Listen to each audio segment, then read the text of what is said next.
네, 오늘은 하나님의 마음에 합한 기도를 하라라는 말씀을 같이 나누겠습니다. 여러분, 다윗이 별명이 뭐죠?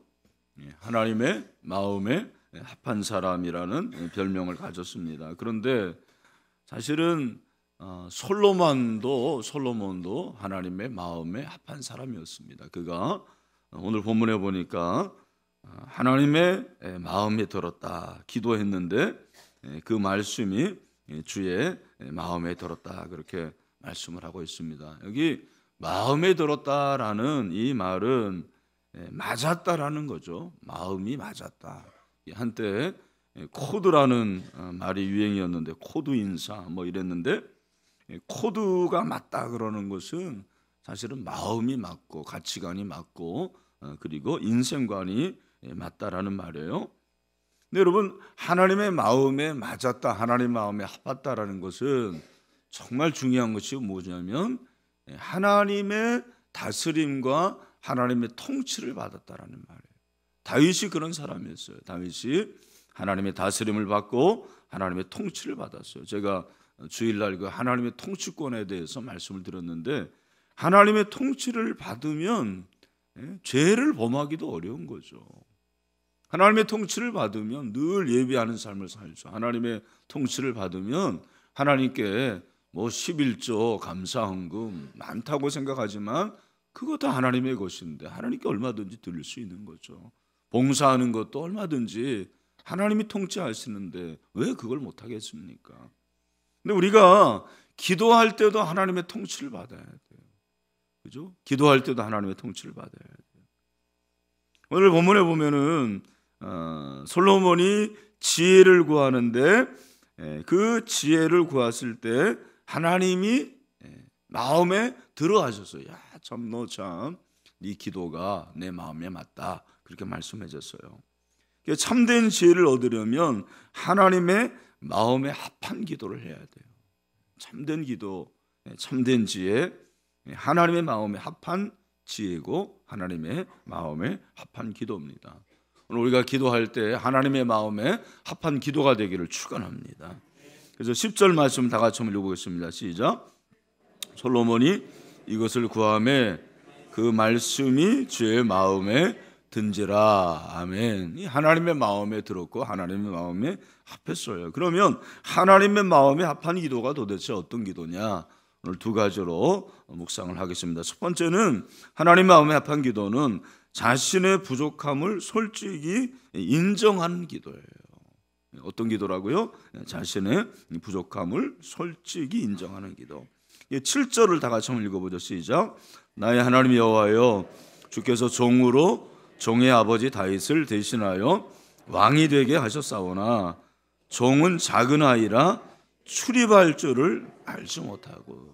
지금 기도하는데 솔로몬이 자기의 신분은 뭐예요? 지금 왕이죠. 왕인데 자기가 왕이 아니라 뭐라고 얘기합니까? 종이라고 그래요. 종.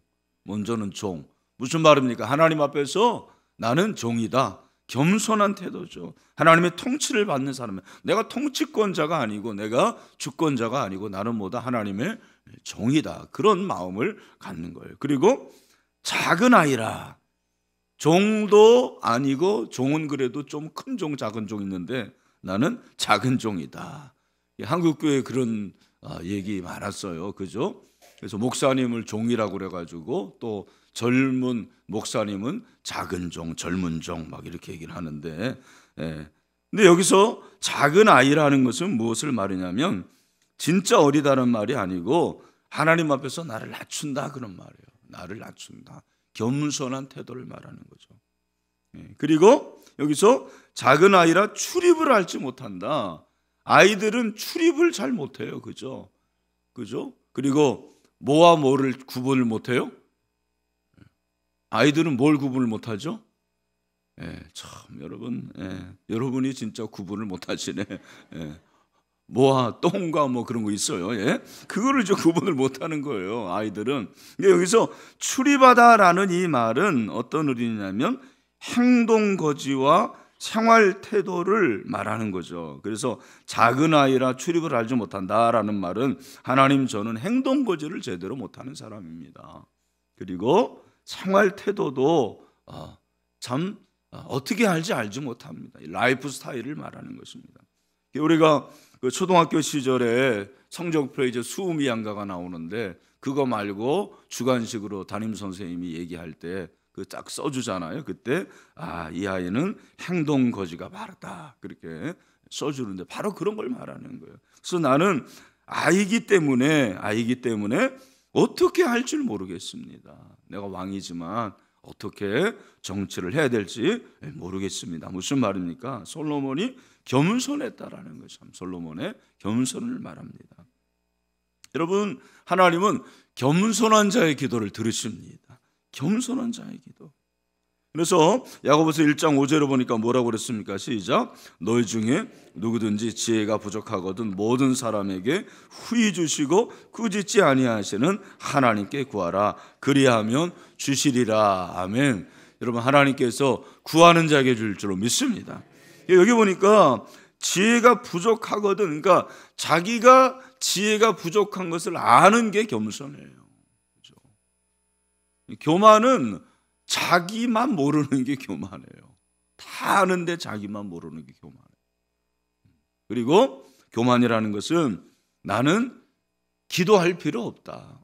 나는 뭐 할 만한데, 나는 지혜가 있고, 나는 잘하고, 나는 똑똑하고, 나는 돈도 있고. 그래서 우리가 기도할 수 있다라는 것은 참 이게 겸손해요, 겸손. 그래서 여러분 목회자들도 보면은 도중에 이렇게 잘하다가 이렇게 낙마하는 그런 분들이 있는데 원인은 교만이고 또 그 교만의 뿌리를 찾아보면 뭐죠? 기도를 할 시간이 없어지는 거예요. 너무 유명해서 너무 바빠서 기도할 시간이 없는 거예요. 그게 사실은 저주죠, 복이 아니죠. 여러분도 마찬가지예요. 너무 돈을 잘 벌어서 시간도 없고 너무 유명해져서 바쁘고 그런 게 사실 축복인 것 같지만 저주일 수가 있어요. 꼭 나쁜 건 아니지만 그것을 내가 어떻게 잘 다스리느냐가 중요한 거죠. 그래서 하나님의 통치를 받고 하나님의 다스림을 받아서 정말 겸손하게 기도할 때 하나님께서 우리의 기도를 응답하실 줄로 믿습니다. 두 번째는 이 하나님의 마음에 합한 기도를 하려면 하나님의 뜻을 분별할 수 있어야 돼요. 하나님의 뜻을 분별하는 기도. 9절부터 11절을 보면은 누가 주의 이 많은 백성을 재판할 수 있사오리까 듣는 마음을 종에게 주사 주의 백성을 재판하여 선악을 분별하게 하옵소서. 솔로몬이 이것을 구하며 그 말씀이 주의 마음에 든지라. 이에 하나님이 그에게 이르시되 내가 이것을 구하도다 자기를 위하여 장수하기를 구하지 아니하며 부도 구하지 아니하며 자기 원수의 생명을 멸하기도 구하지 아니하고 오직 송사를 듣고 분별하는 지혜를 구하였다. 그렇게 말하고 있어요. 송사를 듣고 뭐 하는 지혜요? 분별하는 지혜. 분별이 중요한 거예요. 우리가 신앙생활 하는 데 있어서도 분별할 수 있어야 돼요. 하나님의 뜻을 분별하는 기도가 참 중요한 거죠. 요한일서 4장 1절을 보니까 사랑하는 자들아 영을 다 믿지 말고 오직 영들이 하나님께 속하였나 분별하라. 많은 거짓 선지자가 세상에 나왔습니다. 그러니까 오늘날 이 시대는 영을 분별하기가 굉장히 어려운 시대가 됐습니다. 그리고 선악을 분별하기가 어려운 시대가 됐어요. 특별히 오늘 이 현대인들은 선악을 분별하고 싶은 마음도 없어요. 그게 중요하지 않다고 생각합니다. 그것이 바로 후기 현대주의의 특징이죠. 포스트 모던의 특징 중에 하나는 분별을 하려고 하지 않아요. 그냥 내 마음대로. 제가 얼마 전에 얘기한 just do it. 네가 원하는 대로, 네가 하고 싶은 대로 해라. 그것이 오늘 이 현대 후기주의, 후기 현대주의의 특징이라고 볼 수가 있습니다. 그래서 여러분 사실은 선악을 분별하는 기준으로 만들어 놓은 게 뭐죠? 그게 법이죠. 법이 선악을 분별하는 기준이고 이것이 법이 사실은 선악을 분별하는 어떻게 보면 법은 최후예요, 최후. 법은 최후의 기준이에요. 그거보다 먼저인 것은 우리의 양심이죠. 우리의 양심을 가지고 어떤 일을 하면 되는 거예요. 그러나 사람의 양심이 저마다 다르고 양심의 기준이 다르고 그리고 또 양심대로 한다고 해도 그것이 잘 되지 않기 때문에 국가가 우리에게 만들어 놓은 것이 법이죠. 그렇죠? 근데 오늘날은 사실은 이 법마저도 이미 오염이 됐어요. 그래서 이 법이 하나님의 기준에 맞지 않는 법이 굉장히 많습니다. 우리나라의 법도 마찬가지예요. 여러분, 우리나라의 법을 믿으면 안 돼요.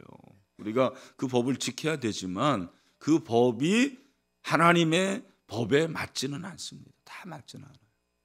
그걸 분별할 수 있어야 돼요, 여러분들. 그 예수 믿는 사람들에게는 늘 이런 분별력이 필요해요.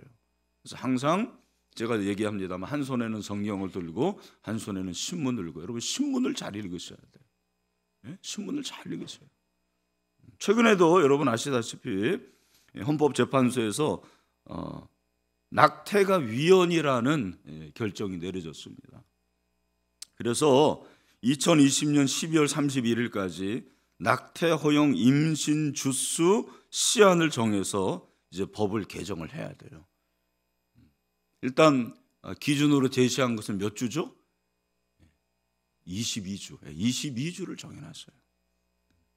근데 여러분 지금까지 낙태가 불법이다 그렇게 해놨는데 갑자기 헌법재판소 위원들이 이게 위헌이라고 한 거예요.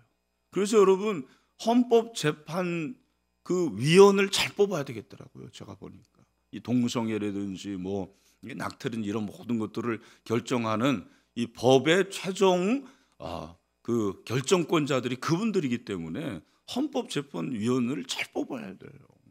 이게 굉장히 정치적인 거죠. 그래서 9명이면 9명이 야당 몫이 있고 여당 몫이 있고 뭐 대법원장 몫이 있고 다 그런 게 중요해서 그런 겁니다. 그래서 우리가 참 이 부분을 위해 꼭 기도해야 되는데 지금까지 현행 모자법에 의하면 낙태를 허용하는 사유가 5가지 정도 됐습니다. 한번 들어보세요. 유전적 질환이 있는 경우, 전염성 질환이 있는 경우, 강간에 의한 임신, 그다음에 친족 간 임신, 임신이 임신부 건강을 심각하게 해치는 경우, 이런 경우에 낙태가 이제 허용이 된 거예요. 그러나 여기에 이제 헌재가 추가로 예시한 낙태 허용 사유가 임신으로 학업 직장 생활에 지장이 있는 경우, 소득이 충분하지 않은 경우, 더 이상 자녀를 감당할 여력이 없는 경우, 부모가 양육을 위해 휴직하기 어려운 경우, 그리고 상대 남성과 결혼 계획이 없는 경우. 여러분 이게 말이 됩니까? 아니 그러니까 나는 임신을 했는데 돈이 없다. 나는 아무래도 생각해도 이 자녀를 양육할 여력이 없다고 생각하면 어떻게 되는 거예요? 낙태를 할 수 있다라는 거예요. 제가 이걸 보니까 돈이 진짜 가장 중요한 기준이 되는 거예요. 나 돈 없다 그러면은 낙태해도 되는 거예요. 그리고 사전 임신을 아예 그냥 권장하는 것 같아 내가 보니까. 이게 말이 되는 거예요. 우리가 이런 시대를 살고 있어요. 이런 시대에서 과연 그리스도인이 어떤 기준을 가지고 살아야 되겠느냐. 그러니까 여러분 22주냐 미국은 12주죠. 그러니까 미국도 사실은 잘못된 거죠. 일단 임신을 하면 그건 생명인데 하나님께서 생명을 귀하게 여기셨는데 중요한 것은 낙태가 죄가 아니냐 죄냐 이런 것을 논하기 전에 과연 이걸 하나님이 기뻐하실 거냐는 걸 여러분 물어보셔야 돼요. 모든 것의 기준은 뭐예요? 우리 분별할 때 기준은 뭐예요? 하나님께서 기뻐하시겠느냐. 하나님이 기뻐하시면 여러분 하세요. 만약에 원한다. 그렇게 마음이 이거 하나님이 기뻐하신다 그러면 하세요. 그러나 기뻐하시지 않는다 그러면 어떻게 해야 돼요? 안 해야 되죠. 모든 것의 기준이 이겁니다. 여러분 오늘 이 시대는 그래서 어떻게 보면 너무 편리주의가 있는 거예요. 편리주의. 이 편리주의, 인간이 기준이 되는 것입니다. 인간이 기준이 되기 때문에 하나님에 대한 관심이 없어요. 여러분 인간은 기준이 될 수가 없습니다. 인간은 그냥 인간일 뿐이에요. 여러분 인간을 너무 과대평가하지 마십시오.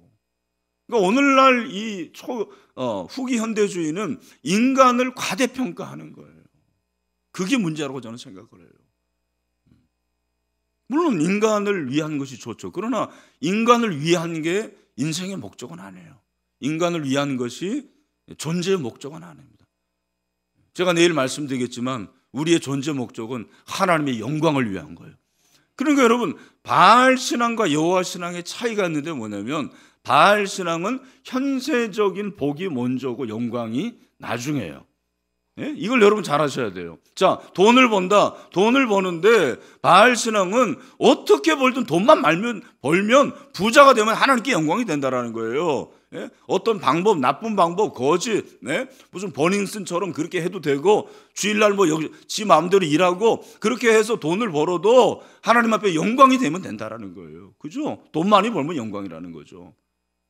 여호와 신앙은 그게 아니에요. 하나님께 영광이 되고 나중에 그 다음에 그것이 복이 되느냐, 나에게 복이 되느냐, 그게 중요한 거예요. 우리가 이 순서를 잃는 거예요. 그래서 사단은 자꾸 그 순서를 헷갈리게 만드는 거예요. 여러분 예수님을 보십시오. 예수님이 기도하는데 십자가를 져야 되는데 그 십자가를 지기 전에 끝까지 하나님께 물으셨어요. 겟세마네 동산에서. 고난주간이 그거 아니에요? 십자가를 지셔야 되는데 겟세마네 동산에 가서 마태복음 26장 42절 다시 두 번째 나아가 기도하여 이르시되 내 아버지여 만일 내가 마시지 않고는 이 잔이 내게서 지나갈 수 없거든 아버지의 원대로 되기를 원하나이다. 하나님 아버지의 뜻이 먼저죠. 십자가를 지느냐 지지 않느냐는 그 다음 문제고 하나님의 뜻이 어디에 있느냐, 하나님의 기준, 하나님의 영광이 그 다음이었습니다. 그래서 여러분 우리가 사실은 이렇게 들어도 우리는 세상에 나가면 항상 내가 먼저예요. 그죠? 솔직히 우리는 그런 실패를 많이 경험하고 살았고 살고 있고 앞으로도 살 거예요. 그러나 우리는 최선을 다해서 하나님의 뜻을 먼저 구하는 그게 다스림이에요. 살아계신 나의 주, 다스리는 나의 주. 여러분이 아무리 천번 만번 외쳐도 이것이 되지 않으면 그냥 구호에 족하고 2019년에 그런 때가 있었지. 내가 그렇게 수료해가지고 선물 받았지. 이번에 선물 그 독서대 여러분 드릴 거거든요. 성경 많이 읽으라고. 그거 그냥 갖다 놓고 어디 팔아먹고 그럼 뭐 합니까 그거. 그거 아무런 의미가 없는 거죠. 우리의 생각이 바뀌어야 되는 거죠. 그래서 우리는 이러한 세계에 살기 때문에 늘 말씀이 무엇을 우리에게 가르쳐 주는 건지, 나에게 가르쳐 주는 건지를 알아야 돼요. 중요한 것은 우선순위, 이 통치권은 우선순위의 문제예요. 통치권은 우선순위의 문제. 그래서 마태복음 6장 33절 잘 알죠? 시작. 그런즉 너희는 먼저 그의 나라와 그 일을 구하라. 그리하면 이 모든 것을 여기 보면 나라가 왕국인데 통치권이잖아요. 하나님의 통치를 받으려면 필요한 게 뭐예요? 먼저예요. 6장 33절에서 중요한 단어가 뭐냐면 먼저예요. 먼저. 이걸 아셔야 돼요. 그러니까 신앙은 우선순위의 문제예요. 우선순위의 문제. 오늘 이 시간에도 우리가 이 시간에 이 새벽에 이 자리에 나왔나 나왔지 않으냐, 그건 그 다음 문제예요. 더 중요한 것은 내가 이 시간을 최우선순위로 여기느냐, 무엇으로. 내가 잠이 중요하니까, 그리고 나는 피곤하니까, 건강이 중요하니까 그걸 우선순위로 하는 사람들은 지금 주무시고 계신 거예요. 그것도 나쁜 건 아니에요. 그러나 우리는 그게 아니고 나는 피곤하지만, 나는 바쁘지만, 나는 힘들지만, 그러나 하나님께 기도하고 기도를 통해서 중요한 것은 하나님과 내가 관계를 맺고 하나님의 음성 듣기를 원한다. 그런 사람들은 이 자리에 있는 줄로 믿습니다. 그러니까 돈을 버는 것도 마찬가지예요. 여러분, 우리는 정말 나쁜 우리나라의 속담 중에 하나는 뭐로 가도 서울만 가면 된다라는 속담은 정말 나쁜 속담이에요. 우리는 그러면 안 돼요. 우리는 뭐로 못 가도, 그죠? 서울 못 가도 뭐로 가면 안 되고, 지름길이 아니라 올바른 길로 가야 됩니다. 올바른 길, 그게 먼저 그의 나라와 의를 구하는 거예요. 그걸 여러분이 아셔야 돼요. 그래서 순서가 요한 3서 2절을 여러분 아실 텐데 뭐죠? 요한 3서 2절 말씀 시작. 사랑하는 자여 내 영혼이 잘되고 내가 범사에 잘되고 강건하기를 구한다. 다 같이 시작. 사랑하는 자여 내 영혼이 잘됨 같이 내가 범사에 잘되고 강건하기를 내가. 그러니까 여기 세 가지가 나오는데 영혼 잘되고 범사 잘되고 강건하는 건데 여러분은 뭘 제일 원하시죠? 범사 잘 되는 걸 원하시잖아요. 그죠? 만사 형통을 원하시잖아요. 그리고 건강을 원하시잖아요. 그 다음에 이제 거기다가 플러스 영혼도 잘 되면 그건 할렐루야죠.